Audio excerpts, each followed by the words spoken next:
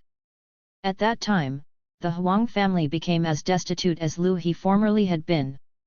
When they heard that their once intended son-in-law had been restored in fortune and prestige, they felt ashamed of themselves, sadly closed their doors and kept them shut.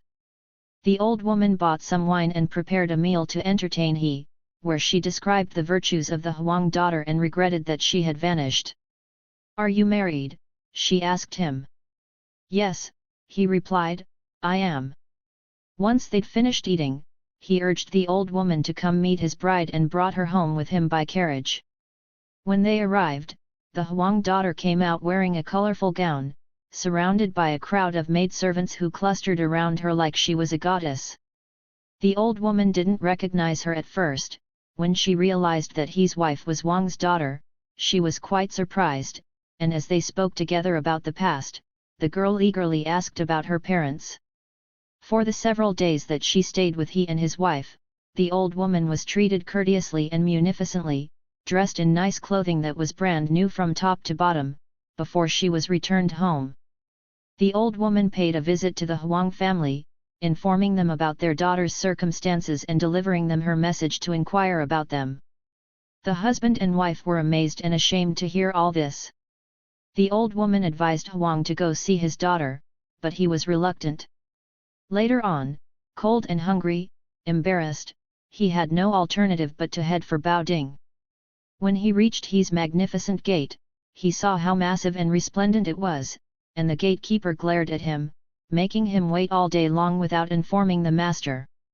When a woman came out from the house, Huang, with humble words and manner, told her his name and begged her to please let his daughter know privately of his presence. After a little while, the woman came back out and led him into a side room, explaining, "My lady wants very much to see you, however, she fears that her husband will find out, so you'll have to wait a while longer for an opportunity. When did you arrive here? Are you hungry?" Huang proceeded to complain about his suffering. The woman brought him some wine and a couple dishes of food, serving them to Huang herself. Then she offered him 5 taels, saying, "The master is holding a banquet inside, so my lady is afraid she can't come now. Tomorrow morning you should leave, so the master won't find out that you've been here." Huang guaranteed he would do so. In the morning, he rose and hurriedly dressed, but since the gate hadn't been unlocked yet, he had to stay inside, sitting on his traveling bag and waiting. Suddenly there was a noise and he came out. Huang was trying to slip away and hide himself when he spotted him and demanded to know who the old man was, and though the servants all knew, no one answered. Angrily, he cried, "This is undoubtedly some criminal. Grab him so he can be turned over to an official." The servants quickly obeyed, taking out a short rope and binding him to a tree. Huang, ashamed and frightened, didn't know what to say. Before long, the woman Huang had seen the previous night came out, knelt before he, and said, "He's my uncle. I didn't tell you earlier because he arrived late last night." He ordered the servants to untie Huang. The woman walked with Huang to the gate, where she told him, "I forgot to tell the gatekeeper to let you out, so that's what caused the problem. But my lady said that if you wish, you could send her mother to her, disguised as a flower seller and accompanied by old Mrs. Lu." Huang agreed and went home, where he told his wife the plan. Realizing that she missed seeing her daughter, she told Mrs. Lu about the plan and so the two went together to his home. They had to pass through more than 10 gateways to reach the daughter's house. With her lustrous hair up in a high coil, the girl was wearing a fine silk gown decorated with pearl and jade ornaments, and a fragrant perfume one could not ignore. If she made the slightest comment, a crowd of senior and junior maidservants rushed in to be at her side. They moved her golden chair and bed for her, and adjusted her reclining chair. The maids then served tea. Meanwhile, the daughter and her visitors exchanged greetings in code, as arranged, looking into each other's eyes with brimming tears. When night fell, the two older women were taken to a room that had been specially prepared for them. The mattress was so warm and soft that even back when she'd been rich, Mrs. Huang had never experienced anything so nice. While they stayed there for a few days, the daughter's relationship with her mother grew strong once again. Whenever they were alone together, the mother wept over how they'd wronged her. The daughter replied, "We're mother and daughter, after all, so can't you and I just forget what happened? But my husband can't get over his anger at what you did, and we're not going to let him know that you're here."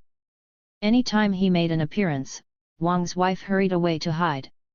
One day, as they were speaking in private, he entered unexpectedly, saw his mother-in-law, and exploded in anger. "Where'd you come from, you old hag? How dare you come close enough to sit with my wife? I should order your hair to be yanked out." Old woman Lu hastily intervened to say, "This is Wang, one of my relatives, the flower seller. She hasn't done anything wrong, so please don't blame her." He then offered an apology for the mistake.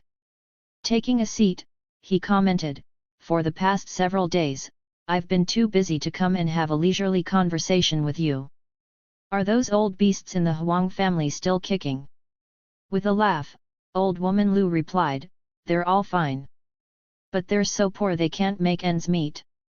Now that you're so wealthy and respected, why not think about showing some kindness as their son-in-law?" Striking the table, he cried, "If not for your compassion that day, sharing a cup of congee with me, I couldn't have returned to my hometown. Now I'd like to skin them alive. That's the kindness I'd show them." As he spoke he grew furious, stamping his feet and jumping up and down, cursing. His wife became equally agitated and declared, "They may not be humane, but they're still my parents. I came here from far, far away, my hands chapped and frostbitten, the toes of my feet sticking out from my worn shoes, and I've never betrayed your trust. Why then do you curse my father, making me feel ashamed?" Restraining his anger, he turned and left. Wang's wife, mortified and pale, said her farewells, wishing to return home. The daughter took 20 taels of her own money and gave them to her mother. Once the woman returned home, there was no further news from her, so her daughter couldn't help but worry. Thus he sent servants to invite his in-laws to visit them. When Huang and his wife arrived, they felt too ashamed to show their faces. By way of apologizing for his earlier behavior, he explained, "Last year I would have been honored by your visit to our humble home, but you didn't tell me who you were, so that's why I behaved so offensively towards you." Huang ingratiated himself repeatedly during his comments. Lu He saw to it that the Huangs were given fresh clothes and shoes. After they had stayed for more than a month, Huang began to feel uncomfortable, announcing several times that they were going home. Slipping him 100 taels, he said, "The merchant from the west gave you 50 taels, so now I'm doubling that." Huang, sweating nervously, felt deeply ashamed but accepted the money. Then he sent a carriage to take them home, and in their old age, the Huangs could be said to be reasonably well off. The collector of these strange tales remarks, "The family that is prosperous and opens its doors to glad-handing parasites may later fall upon hard times, and finding itself suddenly abandoned by those visitors, turns angry, feeling hurt, and shuts its doors, no longer wishing to entertain such guests. However, a good friend who buries your bones, or turns rubble into money, may not be able to treat you with phony generosity or hospitality. If a person sits in the privacy of his home, enjoying the fact that his wealth supports him, as dignified as a lady at court, and is still as disloyal as Master Huang, how can he act that way and not be ashamed of himself? Heaven doesn't bless us just so we can act like that. There was a rich man in our village who hoarded money and goods, an absolute miser. He kept several hundred taels in a pit, but was constantly afraid that someone would find out about them, so he wore clothes of cheap cloth and ate awful food in order to appear poor. When relatives and friends occasionally dropped by, he never made any dishes to feed them.